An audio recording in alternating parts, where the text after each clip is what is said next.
Hello everyone, मैं अंकित आप सभी का अपना बड़ा भाई स्वागत करता हूं आप सभी का हमारे इस नए चैनल कॉन्सेप्ट स्टडी 10th में। साथियों, आज हमारे स्टूडियो का सेटअप लगभग 70% कंप्लीट हो गया है और इसमें थोड़ा सा और उस तरफ लाइटिंग का काम हम लोग का बाकी है। लेकिन आप लोग का भारी डिमांड था कि भैया जल्दी से वीडियो लाइए, सिलेबस कब तक कंप्लीट होगा।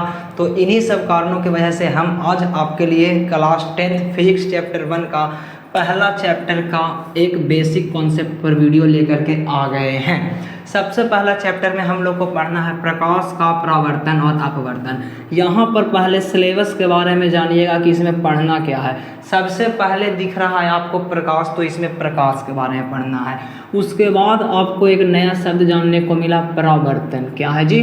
परावर्तन। और उसके बाद आपको मिलेगा अपवर्तन के बारे में। तो ये सब होता क्या है, यानी कि हम लोग को जो है प्रकाश का परावर्तन और अपवर्तन के बारे में इस चैप्टर में जानना है। तो ये होता क्या है इसके बारे में पहले जान लेते हैं। तो देखिए, सबसे पहला प्रकाश मतलब होता है ऊर्जा। प्रकाश मतलब क्या होता है जी? ऊर्जा।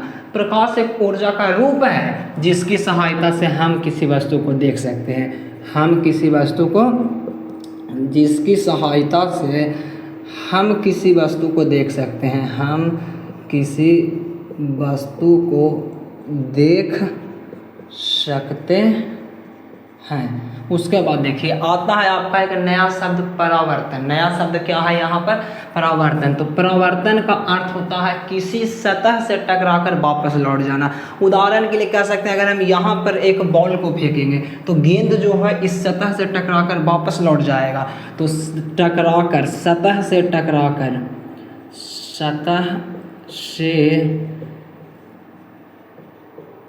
टकराकर वापस लौट जाना, सतह से टकराकर वापस लौट जाना, इस तरह की घटना को हम कहते हैं परावर्तन। अपवर्तन का मतलब होता है अपने पथ से विचलित हो जाना। अपने पथ से विचलित हो जाना, अपने पथ से विचलित हो जाना। जैसे में हम लोग बात करेंगे कि कोई भी चीज़, मान लीजिए कि यहाँ पर से कोई जो है वस्तु जा रहा है, यहाँ पर से कोई वस्तु जा रहा है, इसको जाना तो चाहिए था ये वस्तु को सीधा बिल्कुल इधर की ओर, लेकिन किसी कारण के वजह से यह वस्तु जो है अपना पथ से विचलित होकर इधर की ओर चला गया। तो इस घटना को हम कहते हैं अपवर्तन। अब इस चैप्टर के बारे में जानते हैं कि पढ़ना क्या है इसमें। देखिए, प्रकाश का परावर्तन और अपवर्तन। प्रकाश क्या है? तो ऊर्जा का रूप है जिसकी सहायता से हम किसी वस्तु को आसानी से देख सकते हैं। परावर्तन मतलब हो गया सतह से टकराकर वापस लौट जाना, यानी कि प्रकाश का किसी सतह से टकराकर वापस लौट जाना ही प्रकाश का परावर्तन कहलाता है। इसके बारे में हम लोग चैप्टर में पढ़ेंगे। अगला है अपवर्तन, यानी कि प्रकाश का अपने पथ से विचलित हो जाना। प्रकाश का अपने पथ से विचलित हो जाने को हम कहते हैं प्रकाश का अपवर्तन, और इस चैप्टर में हम इसके बारे में भी जानेंगे। तो आज का हमारा जो पहला कॉन्सेप्ट है, पहला टॉपिक है, बिल्कुल इजी टॉपिक है, वो है प्रकाश क्या है, इसके गुणों को लिखें। तो चलिए हम लोग लिखना शुरू करते हैं। पहला टॉपिक आ जाएगा प्रकाश क्या है। प्रकाश क्या है? तो सबसे पहले देखिएगा प्रकाश होता क्या है, आप लोग पहले इसके बारे में जानिएगा। तो अभी हमने आप लोगों को बताया कि प्रकाश ऊर्जा का रूप है, तो आंसर लिखते हैं कि प्रकाश ऊर्जा का रूप है। प्रकाश ऊर्जा का क्या है जी? रूप है। प्रकाश ऊर्जा का एक रूप है जिसकी सहायता से हम किसी वस्तु को देख पाते हैं। यदि हम लोग के पास प्रकाश नहीं होगा तो हम किसी वस्तु को नहीं देख पाएंगे। तो लिखेंगे जिसकी सहायता से, जिसकी सहायता से हम सभी जीव जंतु, जिसकी सहायता से हम सभी जीव जंतु किसी वस्तु को देख पाते हैं। देखिए, किसी भी वस्तु को देखने के लिए आपके पास पहला आँख होना चाहिए। क्या होना चाहिए जी? आँख। और उसके बाद आपको प्रकाश रहना चाहिए। आँख रहना चाहिए और आपके पास प्रकाश रहना चाहिए। मान लीजिए यहाँ पर एक पेड़ है और इस पेड़ को हम लोग को देखना है। यहाँ पर कोई व्यक्ति है जो यह पेड़ को देखना चाहता है, तो सबसे पहले प्रकाश का जो किरण है वो इस पेड़ पे पड़ता है। सबसे पहले प्रकाश का किरण इस पेड़ पर पड़ता है और इस पेड़ से टकराकर मानव के नेत्र तक पड़ता है और तब हम किसी वस्तु को देख पाते हैं। तो देखिए प्रकाश का अपना सतह से टकराया, जैसे ही टकराया तो हो गया परावर्तन, यानी कि हम लोग देखते हैं तो परावर्तन का भी यूज होता है और अपवर्तन का भी यूज होता है। चलिए अब देखने वाले हैं हम लोग प्रकाश के गुणों को। तो अगला क्वेश्चन बनेगा प्रकाश के गुणों को लिखें। प्रकाश के गुणों को लिखें। तो देखिए प्रकाश का निम्नलिखित गुण है। सबसे पहला गुण तो हम लोग देखें जी कि प्रकाश ऊर्जा का रूप है। सबसे पहला गुण में तो यही करना है कि प्रकाश ऊर्जा का रूप है। प्रकाश ऊर्जा का रूप है, पहला गुण आप लोग को देखना है, प्रकाश ऊर्जा का रूप है। दूसरा गुण में क्या हो जाएगा कि प्रकाश हमेशा सीधी रेखा में गमन करता है। कभी भी आप प्रकाश को ऐसे करके टेढ़ा मेढ़ा चलते नहीं देखिएगा। प्रकाश जब भी चलता है तो बिल्कुल सीधा रेखा में, या तो चलेगा तो ऐसे चलेगा, या तो ऐसे चलेगा ऐसे चलेगा, लेकिन कहीं भी वो बीच में फोल्ड नहीं होगा जब चलेगा, जब हमेशा प्रकाश सीधी रेखा में गमन करता है। तो प्रकाश का अगला गुण हम लोग देखेंगे कि प्रकाश हमेशा, देखिएगा अगला गुण, प्रकाश हमेशा सीधी रेखा में गमन करता है। प्रकाश हमेशा सीधी रेखा में, प्रकाश हमेशा सीधी रेखा में गमन करता है। प्रकाश हमेशा सीधी रेखा में गमन करता है। प्रकाश हमेशा कैसी रेखा में गमन करता है? सीधी रेखा में। अगला गुण देखिएगा,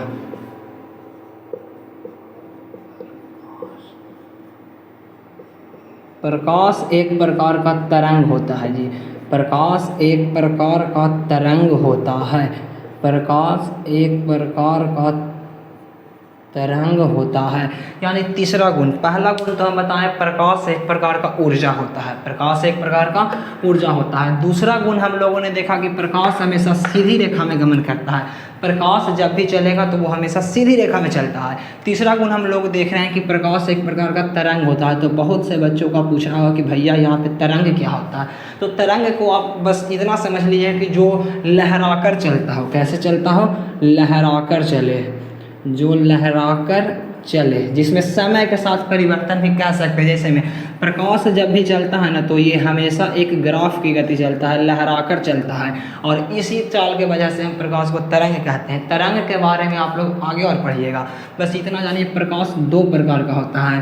पहला होता है अनुप्रस्थ तरंग, पहला होता है अनुप्रस्थ तरंग, पहला अनुप्रस्थ तरंग। दूसरा होता है अनुदैर्घ्य तरंग, अनुदैर्घ्य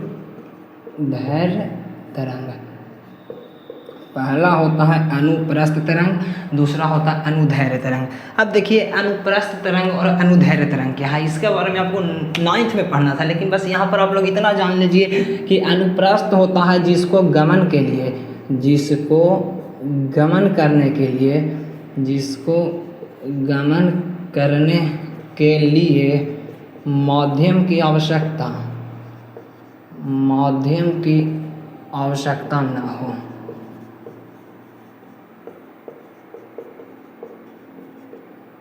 याद रखिएगा, जिस तरंग को गमन करने के लिए माध्यम की आवश्यकता ना हो, ना शब्द पर फोकस करिएगा, जिसको गमन करने के लिए माध्यम की आवश्यकता ना हो उसे हम बोलेंगे अनुप्रस्थ तरंग। और इसके ठीक उल्टा में हम लोग कह देंगे,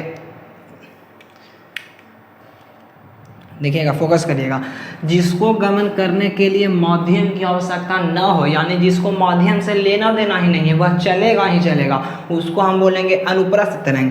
और जिसको गमन करने के लिए माध्यम की आवश्यकता हो, जिसको गमन करने के लिए माध्यम की आवश्यकता हो, जिसको गमन करने के लिए माध्यम की आवश्यकता हो उसे हम अनुदैर्घ्य तरंग कहते हैं। इसके उदाहरण के बारे में आप लोग 9वीं कक्षा में पढ़े होंगे कि प्रकाश जो होता है अनुप्रस्थ होता है, प्रकाश को गमन करने के लिए माध्यम की आवश्यकता नहीं होता है, इसीलिए हम प्रकाश को अनुप्रस्थ तरंग कहते हैं। और दूसरा में इसका उदाहरण में आ जाता है ध्वनि। क्या आ जाता है जी? ध्वनि, साउंड। देखिए ध्वनि किस प्रकार का तरंग है, तो अनुदैर्घ्य तरंग। आप लोग याद करिएगा ट्रिक से, ध्वनि में भी ध आता है, अनुदैर्घ्य में भी ध आता है। तो ध्वनि कौन सा तरंग हो गया, अनुदैर्घ्य तरंग। प्रकाश में भी प्र आ रहा है और प्रस्थ में भी प्र आ रहा है, तो प्रकाश कौन सा तरंग हो गया, अनुप्रस्थ तरंग। तो इसके बारे में अगला गुण हम लोग लिखेंगे। तो इसमें हम 4th पॉइंट में हम लोग लिख सकते हैं कि प्रकाश जो है अनुप्रस्थ तरंग है। प्रकाश कैसा तरंग है, अनुप्रस्थ तरंग। इसको पहले हम मिटा देते हैं, फिर अगला गुण लिखते हैं। देखिए इधर अगला गुण में लिखेंगे कि प्रकाश अनुप्रस्थ तरंग है। अनुप्रस्थ, देखिए अनुप्रस्थ का दूसरा नाम होता है विद्युत चुंबकीय। तो लिखेंगे प्रकाश अनुप्रस्थ या विद्युत चुंबकीय तरंग है, या विद्युत चुंबकीय तरंग है। प्रकाश अनुप्रस्थ या विद्युत चुंबकीय तरंग है। याद रखिएगा, पूछेगा प्रकाश किसका रूप है, तो मारना है ऊर्जा का। ऊर्जा ऑप्शन में ना रहे तो प्रकाश तरंग का रूप है। तरंग भी ऑप्शन में ना रहे तो करना है अनुप्रस्थ तरंग। अनुप्रस्थ तरंग ना रहे तो करना है विद्युत चुंबकीय तरंग। तो याद रखिएगा, प्रकाश ऊर्जा का रूप है, प्रकाश तरंग का रूप है, प्रकाश विद्युत चुंबकीय तरंग का रूप है, प्रकाश अनुप्रस्थ तरंग का रूप है। और एक पॉइंट और हम इसमें कर सकते हैं कि प्रकाश को गमन करने के लिए, प्रकाश को गमन करने के लिए माध्यम की आवश्यकता नहीं होती है।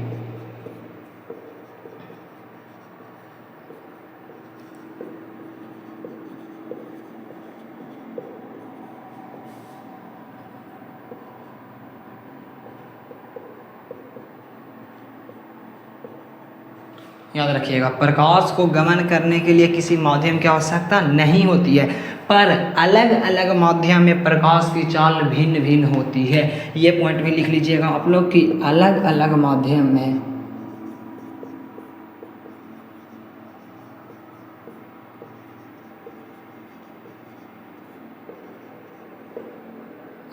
माध्यम में प्रकाश की चाल भिन्न भिन्न होती है।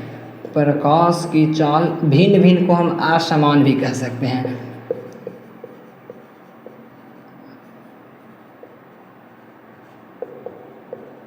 पूछेगा आपको ऑब्जेक्टिव में कि प्रकाश का अलग अलग माध्यम में जो है प्रकाश का चाल होता है, तो समान या असमान, तो असमान। अब हम लोग कुछ माध्यम जो देखेंगे उसमें हम प्रकाश की चाल देखने वाले हैं, कुछ प्रमुख माध्यम में प्रकाश की चाल। इतना पॉइंट को आप नोट डाउन कर लीजिए। चलिए अब आगे। तो देखिए अब हम लोग कुछ प्रमुख माध्यम ले लेते हैं और उसमें हम प्रकाश की चाल के बारे में जानेंगे। तो पहला माध्यम में हम लोग देखते हैं निर्वात जी। क्या देखते हैं, निर्वात। तो देखिए निर्वात में प्रकाश की चाल, निर्वात में प्रकाश की चाल। तो निर्वात में प्रकाश की चाल होता है 3 × 10 के पावर 8, 3 × 10 के पावर 8 मीटर पर सेकंड। अब देखिएगा, जैसे में कोई बच्चा बोलता है कि हम साइकिल को 10 किलोमीटर प्रति घंटा के स्पीड से चलाएं, यानी कि अगर वह साइकिल को 10 किलोमीटर प्रति घंटा के स्पीड से चलाया है कोई बच्चा, यानी कि 1 घंटा में वह 10 किलोमीटर की दूरी तय करता है। उसी प्रकार प्रकाश का कहना है कि हम 1 सेकेंड में, कितना सेकेंड में, 1 सेकेंड में 3 × 10 के पावर 8, यानी कि हम लोग इसको कर सकते हैं 3 पर 8 शून्य। 3 पर कितने शून्य होगा, 8 शून्य। या फिर हम इसी को कहते हैं 3 × 10 के पावर 5 किलोमीटर प्रति सेकेंड। 1 सेकेंड में 3 लाख किलोमीटर की दूरी तय कर सकता है निर्वात में। और यह जो होता है अधिकतम होता है। क्या होता है, अधिकतम। तो लिख लीजिएगा, अगला पॉइंट हम लोग लिख लेंगे। पिछला तक 5 पॉइंट था, अब यहाँ पर भी हम लोग लिख सकते हैं कि निर्वात में प्रकाश की चाल, निर्वात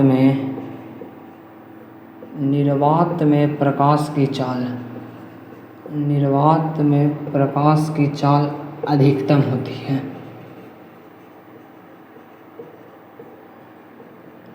अधिकतम होती है।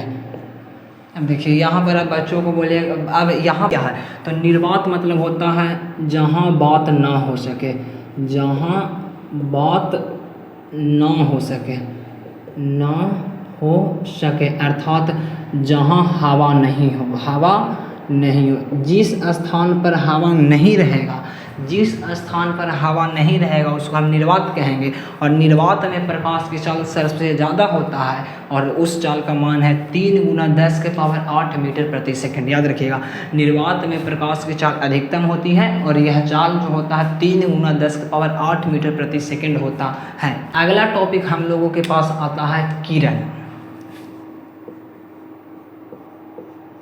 अगला टॉपिक हम लोग के पास क्या आता है, किरण। इंपॉर्टेंट नहीं है, आपको एग्जाम में नहीं पूछेगा, बस आपको एक बेसिक समझ बनाना है इस पर। किरण क्या होता है, तो प्रकाश के गमन की दिशा, प्रकाश के गमन की दिशा। याद रखिएगा, प्रकाश का जो गमन का दिशा है, प्रकाश का गमन की दिशा को किरण कहते हैं। यानी प्रकाश जिस ओर चले, प्रकाश है जिधर चलेगा उसको हम लोग किरण कहेंगे, जिस ओर प्रकाश चलेगा उसको हम किरण कहेंगे। एवं किरणों के समूह को, याद रखिएगा, किरणों के समूह को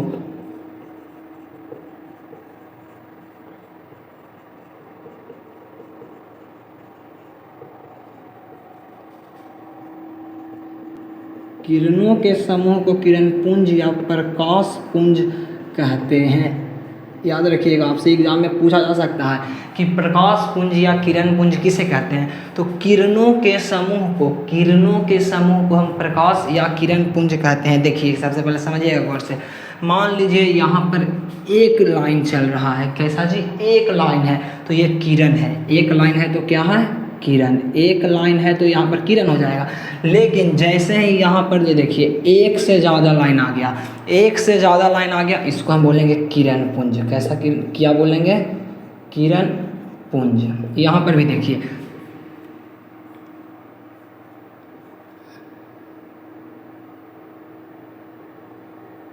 यहाँ पर एक से ज़्यादा आ गया, यहाँ पर एक से ज़्यादा है तो इसको भी हम लोग बोलेंगे किरण पुंज। क्या बोलेंगे, किरण पुंज। अगला देखिएगा,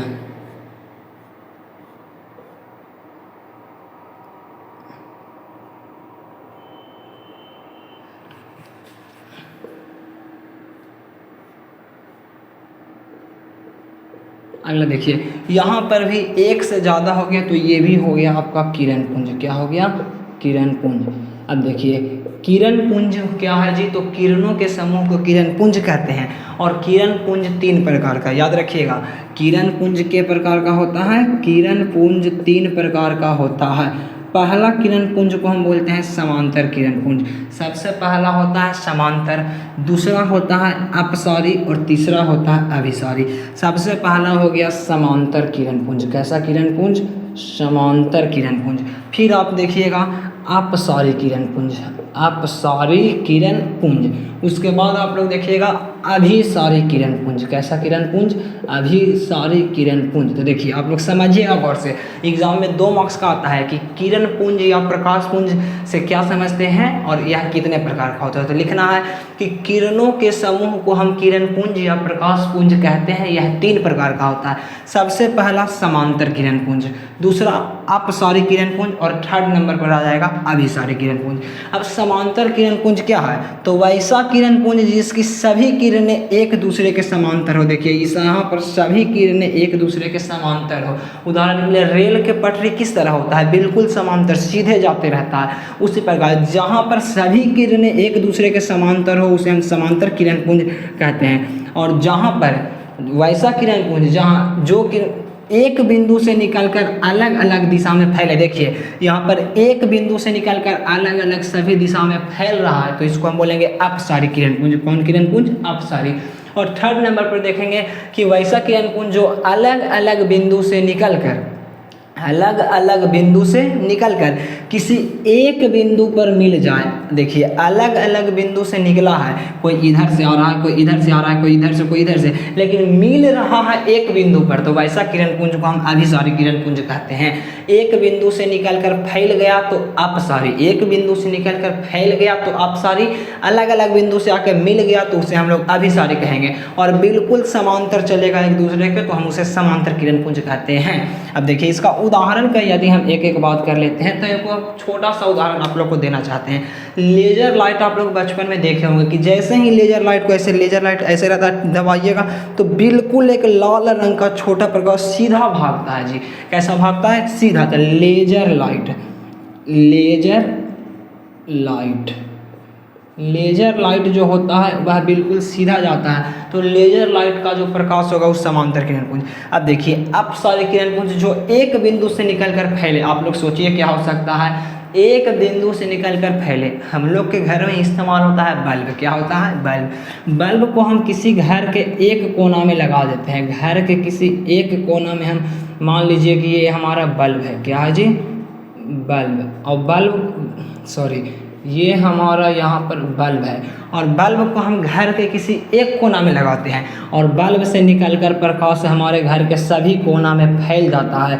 तो बल्ब जो है किसका उदाहरण है? अपसारी किरण पुंज का। अभिसारी किरण पुंज का उदाहरण पढ़ने के लिए आप लोग को पढ़ना होगा अवतल दर्पण। अवतल दर्पण, तो इसके लिए आपको जो है अगला क्लास में हम आप लोग को बताएंगे कि अवतल दर्पण में।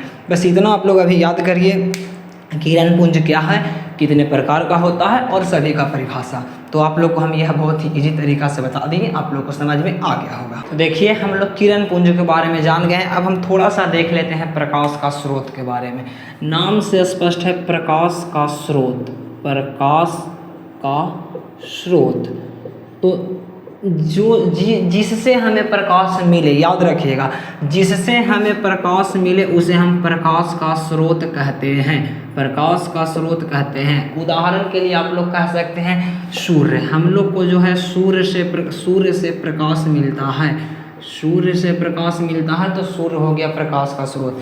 और क्या हो सकता है? दीपक। क्या हो गया जी? दीपक। उसके बाद हम लोग देखेंगे लालटेन। लालटेन, हम लोग को जितना भी चीज़ से प्रकाश मिले, जिस वस्तु से प्रकाश मिल गया उसी को हम कहते हैं प्रकाश का स्रोत। और इसमें तारा को हम ऐड कर सकते हैं, तारा। क्या हो गया? तारा। और इसमें क्या हम लोग टॉर्च का उदाहरण दे सकते हैं कि टॉर्च भी हो सकता है, क्योंकि टॉर्च से हम लोग को प्रकाश मिलता है। टॉर्च हो गया, उसके बाद बल्ब हो गया, एक्सेट्रा। तो अब आप लोग उदाहरण खुद ब खुद लिख सकते हैं कि जिस वस्तु से हमें प्रकाश मिलता है या प्रकाश प्राप्त होता है उसे हम प्रकाश का स्रोत कहते हैं। यह दो प्रकार का होता है जी, एक होता है प्राकृतिक स्रोत, एक होता है मानव निर्मित स्रोत। बस दिमाग में रखिएगा कि प्राकृतिक स्रोत जो भगवान जी बनाए हैं और मानव निर्मित स्रोत जो मानव बनाया है। जैसे में सूर्य को मानव नहीं बनाया है तो सूर्य हो जाएगा प्राकृतिक स्रोत, सूर्य कैसा हो जाएगा? प्राकृतिक। लेकिन दीपक, लालटेन और टॉर्च और बल्ब, ये चार चीज़ को मानव बनाया है, तो ये चार चीज़ हो जाएंगे मानव निर्मित। लेकिन तारा को मानव नहीं बनाया है तो सूर्य और तारा हो जाएगा प्राकृतिक स्रोत। इसी से जो है आपका एक नंबर का ऑब्जेक्टिव क्लियर होता है कि संपूर्ण पृथ्वी पर सबसे बड़ा प्रकाश का स्रोत, सबसे बड़ा प्रकाश का स्रोत, सबसे बड़ा प्रकाश का स्रोत इंपॉर्टेंट है। तो बताइए सबसे ज़्यादा हम लोग को प्रकाश क्या दे सकता है? तो हम लोग को लिए सबसे ज़्यादा प्रकाश की प्राप्ति सूर्य से होता है। तो पृथ्वी पर प्रकाश का सबसे बड़ा स्रोत क्या है? सूर्य। याद रखिएगा, एक नंबर का ऑब्जेक्टिव। उसके बाद देखिए इसी के आधार पर प्रकाश के जो स्रोत है उसी के आधार पर हम वस्तु को दो भाग में बांटे हैं। प्रकाश के स्रोत के आधार पर वस्तु को दो भाग में बांटे हैं। पहला भाग को हम लोग कहते हैं दीप्त वस्तु। कैसा वस्तु? दीप्त। और दूसरा को हम लोग कहते हैं अदीप्त। नाम से ही स्पष्ट है, दीप्त जो दीपक की तरह जलकर प्रकाश दे, दीप्त यानी जो दीपक की तरह जलकर प्रकाश दे उसे हम दीप्त कहते हैं, और जो प्रकाश ना दे उसे हम अदीप्त कहते हैं। चलिए बताइए, सूर्य हम लोग को प्रकाश देता है तो बोलेंगे हाँ, तो सूर्य कैसा हो गया? दीप्त वस्तु। याद रखिएगा, उदाहरण लिख सकते हैं, सूर्य कैसा हो गया जी? दीप्त वस्तु। अब बताइएगा, टॉर्च हम लोग को प्रकाश देता है, हाँ तो टॉर्च क्या हो गया? दीप्त वस्तु। बल्ब प्रकाश देता है, हाँ तो बल्ब हो जाएगा आपका दीप्त वस्तु। लेकिन हम बोलेंगे बताइए पत्थर, पत्थर प्रकाश नहीं देता है तो पत्थर हो जाएगा अदीप्त वस्तु। पत्थर प्रकाश नहीं देता इसलिए पत्थर हो जाएगा अदीप्त वस्तु। अब देखिए तारा, तारा प्रकाश हम लोग को देता है तो तारा हो जाएगा दीप्त वस्तु। और उसके बाद बताइए चंद्रमा, इंपॉर्टेंट क्वेश्चन है, पूछेगा चंद्रमा कैसा वस्तु है? तो देखिए चंद्रमा के पास खुद का प्रकाश नहीं होता है, वह दूसरा यानी सूर्य के प्रकाश से वह प्रकाशित होता है। चंद्रमा जो है हमें प्रकाश नहीं देता है, इसलिए चंद्रमा को हम अदीप्त वस्तु कहेंगे। कैसा वस्तु कहने वाले हैं? अदीप्त वस्तु। इंपॉर्टेंट क्वेश्चन आ जाता है कि अदीप्त वस्तु का उदाहरण क्या है जी? चंद्रमा।